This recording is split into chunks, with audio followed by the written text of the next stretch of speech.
Akkam jirtu chaanaalii keenya jala kan jirtani bakka jirtanitti nagaan isiniif haa ta'u jecha har'a waan qabannee yaadne jirru kunatti nyaata qursii kana qabannee jira. Nyaata qursii kana irratti yaa'u haala tokko haala barumsa kan ta'e dubbachuudhaafidha. Kan jammaru yaa'u obboleettii keenya ayyaantuudha. Sirreessi obboleettii keenya ittiin gaafatamu ta'uu Waan gaafatamu Sinni sani ogeeyyiin koomentii. Naa itti fufi. Nagaan isiniif haa ta'u bakka jirtanitti nagaan nuu ta'a fayyaa nuu ta'a eegumsa waaqaa jala jiraadhaa isiniin jecha. Egaa ka guyyaan har'aa guyyaa qidaametti hundi keenya har'a hojii hin deemnu sagantaa waldaatti qabna waan ta'eef Haannaan buna danfisaa jirti buna danfisaa kana kaameraan dhufu jette silaa maatii guutuu wajjiniin dhiyaanna jennee jechuudha yeroo darbe Haannaa gaafachaa turtanii guyyaa barumsaa Haannaan nu biratti hin argamtu. Qidaamee sanbata qofaadha achiin booda galgala jechuudha kan wal arginu. Nuti nyaata kana hojjennee ganama qopheessinee galgala kana qopheessine jechuu fi miti jechuudha yeroo kanatti kan nuti dhiyaanne maatiin yeroo akkamii walii kennuu qaba mana keessatti hojiin yeroon hojii hojiidha. Hojii dhalatti garuu mana keessatti maatii wal dhaggeeffachuu hin barbaachisa moo hin barbaachisu moo ijoollee dhaggeeffachuun hin barbaachisa moo hin barbaachisu kan jedhudha jechuudha. As keessatti barumsa walii dabarsina jenneeti malee callisnee nyaannee waluma gurshinee kofalleetuma deemuu fi miti jechuudha. Mitire? Kanaafiyyuu har'a guyyaa sanbataati hojii dhaabnee jirra. Waldaa waldaa mitire? Har'a si'achiin isin deemama akkuma jedhamu yaa'u. Kani kan hojii yoo ta'eyyuu kan qidaamee fi sanbataa yaa mana keessatti innoo turan qursii jirus eeggatanii nyaatanii bunas dhuganii magaashaa ta'anii haasofsiisanii haadha manaa ofis haasofsiisanii manas ta'anii hooma quqqufaanii kan qidaamee sanbataa bareedana jechuun barbaada.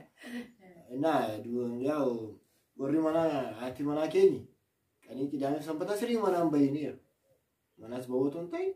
Jira mitire ya irftinis injiraata yeroo kan hojiidha waan ta'eef ammoo magaashaa teessee haasofsiistee qursiis fayyadamte yookaan immoo sa'aatii misaati teessee misaas fayyadamte mana keessatti boqottee haasoftee obaatee as keessatti hundaafuu warroota dhiiraa baay'een dhaggeeffatu viidiyoo kana dubartoonni garuu akka waan tokko sinirraa barbaadan yeroo kennitanii fi akka dhaggeeffatan akka barbaadan hin beektu. Kana saayinsiin illee jedhaa biyaansi yeroo wayii barsiisan afuuraa barsiise wayiitu jira jechuudha gaa'ela keessatti aannan dhaggeeffata calliseetu jechuudha dhoowwanii waldaan itti aga dubartoonni abbaan manaa alaa galee haga persantii 100 oduu wayii guuttattutti jedha qorannoo keessa jira naatti dhuguma qorannoo keessa jira inni macaafa dubbiseeti Kana waan iddillee naan hin jedhinaa waan an dhaga'ee waan an barateedha jechuudha. 100 sanaga guuttattutti 99 yoggaa ta'e bakka rafuu illee hin kaastii jedhama. Bakka rafuu illee hin kaastii. Oduu san waan san bakka sammuu ishii keessa oduu jiru san aga 100 guuttattutti hirriba illee hin kaastii jedha. Kanaafuu kana hubattanii warroonni dhiiraa galgala hojii illee galtan dadhabdanillee dhaggeeffadhaayi. Hagashi isa haasaa waan biraatiin haasaa jedhu kana macaafan dubbisee argattee jedhee warroota dhiiraa gorsaa ture. Dubartoonnis immoo kana isin jaalala barbaadaniitii miti ofiif uumamaan isin keessa jira wanta akkanaa kun itti saanfachuuf hin qabdanii namni hiphisee laataa abbaa manaa koo maalidha jettanii wannatti ofitti ilaaltanis hin qabdanii uumamaan isin keessa jira kun jedhee kan dubbateetu jira. Kanaafuyyuu warroonni dhiiraa yeroo kamuyyuu haadha manaa keessan dhaggeeffadha yeroo wayii isa san daqiiqaa 30tti illee akka ishee fixnatti isheetti fixuu hin dandeessi haasaasan jechuudha. Garuu haasaa tokko miti bar sanis fiddee walitti dabaltee haasaasan 100 waggaa guutteedha. Ofumaaf inni daddabarsu sun zim jedhaadha. Sammuu keessatti daddabarsuutti jira jedhee barsiisee kanaafuyyuu isa dhugaa inuma barsiisan.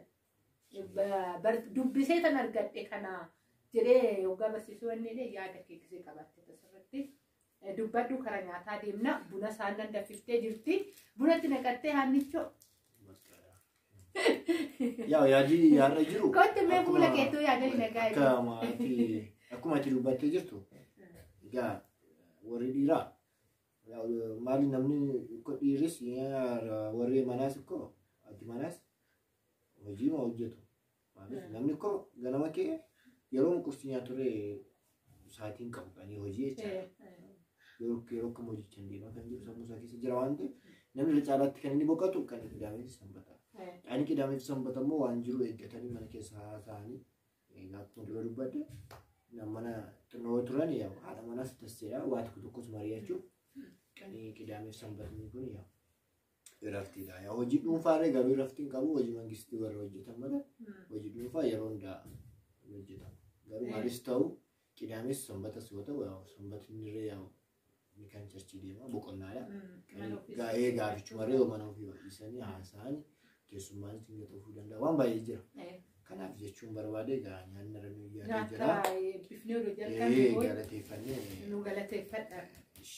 Yaa Waaqayyo gooftaa nyaate kana eebbisu qulqulleessi nuuf kenna. Hafuura hamaan olaalu dhiigaa foonitti nu dabala.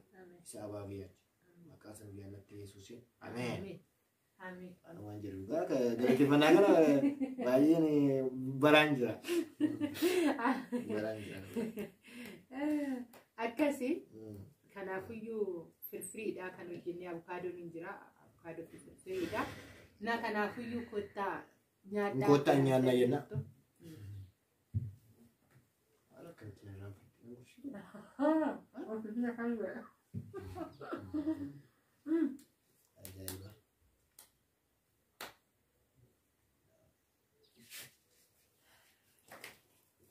Na akkasiidha.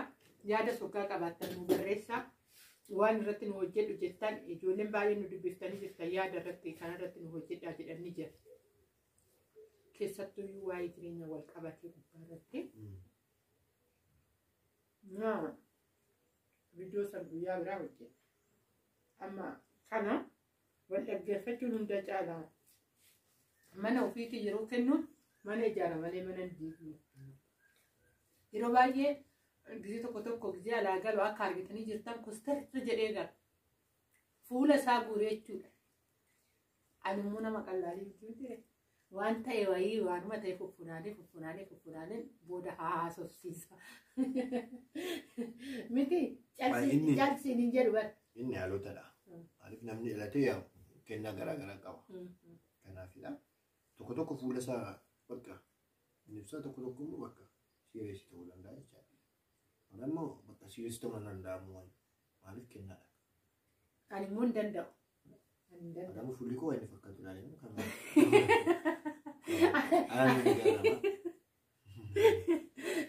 ani immoo aariin koo aaruma yeroo kamiyyuu jechuudha. Yeroo kamiyyuu kottu haali bunni dafte kottu. Ani yeroo kamuu hoon aareedha. Aaruu baannaan aareedha kanaadha jechuudha. Ana bira wanti. Jechuun amala kun amala jechuudha barbaade. Amala kee har'aan baraare jaarraa wajjin lakkoofne. Jechuun gisee alaa galan gammachuun barbaachisa yeroo kamiyyuu. Yeroo kamiyyuu gisee alaa galan haa ta'u garuu wanna si mudatee dhufu hin beekamu sirriidha. Tariitii aaruu dandeessaa alatti hojii irratti aaruu dandeessaa hin beekamu inni sun.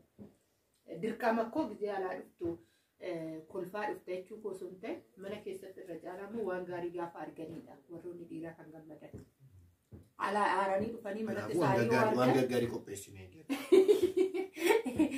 Ni dhiironni garaa fi maaliin ittiin dhufin jedhu. Beekaa. Hanqabatu si akkoo. Baay'ee garaa jaalatte jedhu. Hanqabatu si dubartoota. Maaliif harka toltee maal jettee waan gaggaarii laannaafiin hedduu dhaquu qabu. Inni sun dhuguma garaa fi maal ittiin dhufin warroota dhiiraa jedhan baay'ee garaa jaalatu jedhu. Mee har'a himi mee hordoftoota keenyatti dhugaa jirtu waa baran. Garaadhaan maaliidhaan itti dhufin? Hanna bakka hanna qabatu sidha kama. Garaa jaalattuu jedhu. Hanna qabatu amma sidha. Maaliif ati harka nuti hin doltu taanaan jiraa miti dha? Jira eessa? Jiraa miti dha? Maaltu jira? Jechuun akka jiraa miti dha? Inumaayyuu jiraa kan jedhamu suni harka mana keetii siif hin ga'u. Ta'uu Jiraa kan jedhamu sun. Jiraa kan jedhamu sun. Sin gurshaa'u hodhu kana. Kana fudhu bakka. Kana fudhadhu bakka. Amboo booda sin gursha. Akkasiidha. Akka bakka baay'ee dhugaa. Komentiin gaddaa tokko dubbisee kolfee nama komenchiisa baay'ee komentiin barreeffamaa ture. Naa kana fakkaata dullee isinitti hin baay'isnu barumsa biraatiin isinii dhufna. Egaa kanaadha manni aarsaa nama gaafata. Dubartoota aarsaa gaafata manni jechuun waan xiqqaa miti dhugaa. Kanaafuu nu galatoomaa bakka jirtanitti komentii fi sheer gochuun nagatinaa jenna. Waan isin hojjennu immoo yaa komentii achuma irratti nu barreessa. Naa guyyaa irraa kana humna akkatti bareechinee akka gotti bareeda jedhee yaadaa. Kanaafuu amsa siniin ammoo horii dubartoota abbaa manaa keessan seeraan qabadhaa. Harkatti tola. Harka tana si harkaan baasne. Harkatti toluu dhiisan hin deeman. Kanaafuu asumaan komentii tokko. qabadhaa seeraa. Isheen durbaata akka kanatti waan inni dagadhee dhiifama. Abbaa manaa seeraan qabadhaati jennaan yaadadhe. Abbaa manaa buskutii wayii akkanaa kennu naa kadhadhaadha. Abbaa manaa buskutii barbaadaa jettee. Abbaa manaa buskutii. Buskutii muka fakkaatu. Dhugamu dubbachuuf. Buskutii. As keessatti garuu isuma fuula buskutii jette garuu yeroo baay'ee odoo isa qalbii buskutii naa kennu odoo jedhamee gaariidhaan ture. Waama kadhattee si kenna waaqayyo kadhadhooti. Bittaa bu'aasee nyaata. Kadhadhu dhugaa. Inni moo hin dhagayi. Inni gubbaa buskutii ta'ee garaan isaa keessi hamaa ta'e. Hin ta'u waama waaqayyo waama isheen kadhatte laataaf waaqayyo. Inni laataaf garuu aarsaa isheetti hin ta'u booda. Garuu waan waaqayyo namaa kennee tamasgeen jedhanii galateeffatanii fudhachuun bareeda. Kanaafuu kennaa isheen waan isheen barbaadde sana dirqama jedhamti gochuun qabdu qaama. Kennuuf waaqayyoodha nama miti. Kan kennu waaqayyoodha garuu hunda caalaa. Kadhadhooti. Gaa'ila kan bareedu maalidha? Kadhadhaan isinii kennamaa balbala rukutaa isinii banaman jenne. Bakka kadhadhaa dobboleetti ko waaqayyo siif kenna. Ani garuu akka nama tokkootitti inni akka qoosatti qabe. Qoosaan daa'im ani ko gaafa qoosuyyuu qubna gara dubbadhaan. Isa qalbii buskutii. Qoosaa fakkaata malee dubbiin koo ani qubnuma gara. Garuu gaafa ani sireessi ta'es immoo maal akka fe'in kennaadha kennaa waaqessi kennaa. Kanaafiyyuu akkasiidha. Naan mormee jira baay'ee abbaa manaatiin illee jira dhaabbachuun gaarii natti jedhama. Warri ogeeyyii of barsiisanii. Kanaafiyyuu dhiisee jiraanii. Kanaafuu kanadha jechaadha. Amma warri dubartootaa amma abbaa manaa ofii seeraan qabachuu didanii ni jalaabee maal jedhee foggorate maal jedhu maaloo foggorate maal yeroo ifaam haadha dogoggorate. Sababaan ta'ini siinii harkatti tola jechuu barbaadee nama. Takka amma ayyaantumtuu yeroo hunda harkatti hin toltu. Amma yeroo darbe baay'ee jedhannaa hojjette. Dhugaa dubbachuudhaan. Haadha immoo fiilma wayii hojjette jechuudha. Bareeda garuu ani jedhee fudhadheera nyaatama. Nyaatadha nyaata kabajuun irra jiraata. Garuu takka. Yaa takka. Atis harka takka. Atis harka tol. Ala tarka toluu didee. Hordoftoota keenya oduu isinitti baay'isnee jirra bakka jirtatti nagaan nutaa baay'ee si jaalannaa baay'ee si kabajna.